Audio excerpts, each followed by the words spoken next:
I have been single for 3 years in my university. और reason क्या था वो आप देख के पता लगा लें, पता लग रहा होगा रीज़न देख के।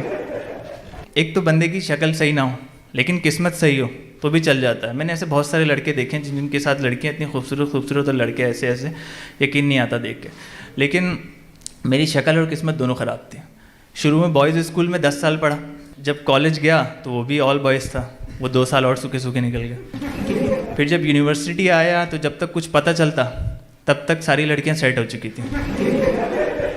आधी लड़कियों को हैंडसम लड़के ले गए और आधी लड़कियां पढ़ने वाले लड़के ले गए, और मैं इन दोनों कैटेगरीज में किसी में भी नहीं था। बहरहाल मैंने हिम्मत नहीं हारी, मैंने अपने आप को ग्रूम करने की कोशिश की, मैंने फेरेंस क्रीम्स लगाई, मैंने डफ साबुन से मुंह भी धो लिया।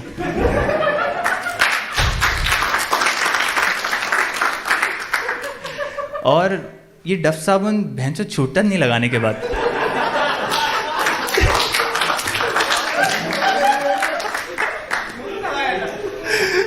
बंदा पानी डाल डाल के थक जाए लेकिन ऐसा लगता है कि अभी भी लगा हुआ है।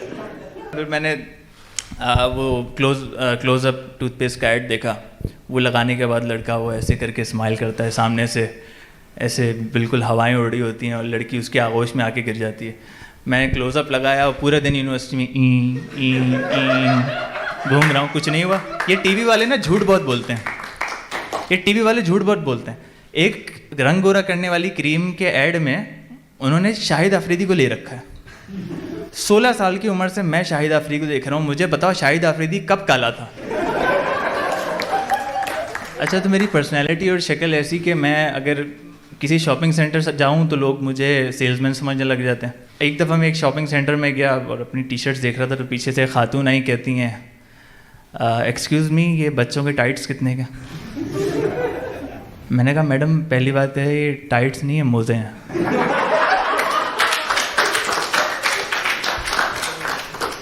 दूसरी बात, मैं सेल्समैन नहीं हूँ। और जैसे आपको पता है कराची में मांगने वाले बहुत बढ़ गए हैं। फ़कीर लोग हर सिग्नल पे जैसे आप रुकोगे तो मांगने वाले आ जाते हैं। तो मैं एक सिग्नल पे रुका हुआ, मेरे आगे 2 गाड़ियाँ और थीं, तो एक मांगने वाली जो थी वो आई और उसने पहली गाड़ी का शीशा नॉक किया और उससे मांगा जिस तरह मांगती है वो।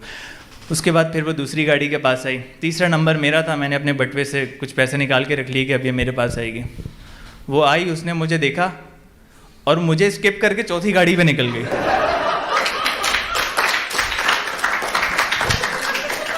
ऊपर से जो है मेरी अम्मी कहती है मुझसे कि बेटा जाओ बाजार से मिर्चें ले आओ, मैं तुम्हारी नज़र उतार दूँ।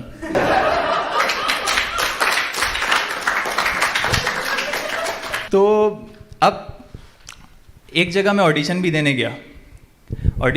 गया, मैं एक्टिंग का ऑडिशन था। तो जब मैं वहाँ गया तो जैसे ही मैं अंदर दाखिल हुआ, जजेस मुझे देखकर समझे कि चाय वाला लड़का है।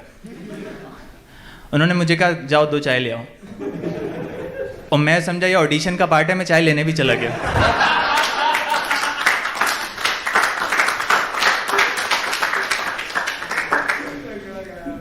अच्छा, बीइंग अ सिंगल पहले तो अब एक ख्वाहिश थी, अब मजबूरी हो गई है। अगर आप सिंगल हो तो आपको कोई अपना अपार्टमेंट रेंट पर नहीं देगा।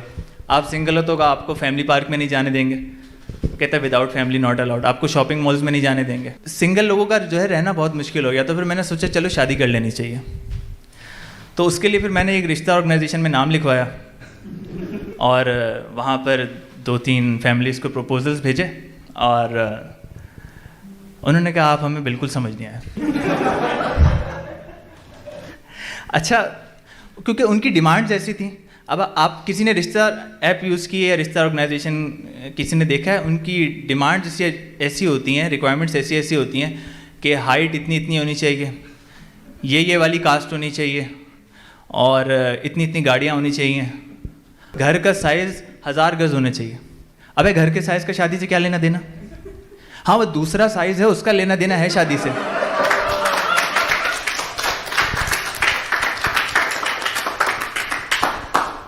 घर के साइज़ का क्या लेना देना शादी से?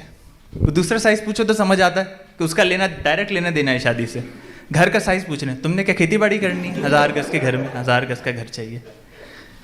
तो खैर इस तरह की चीज़ें हुई तो मेरा रिश्ता नहीं हो सका घर के साइज़ की वजह से।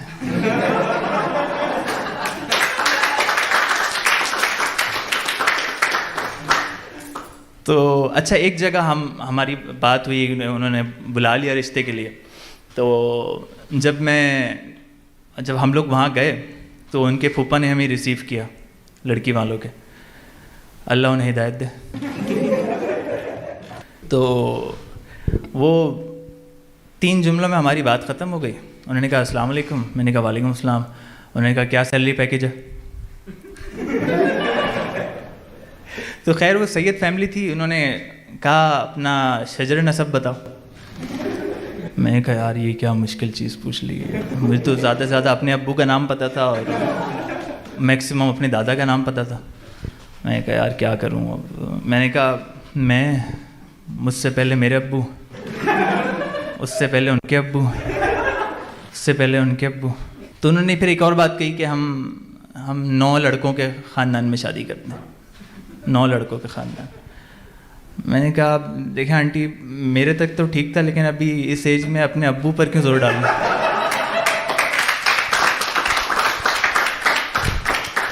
हेडली ओडली हो, योडली ओडली हो, हेडली ओडली हो, योडली ओडली हो।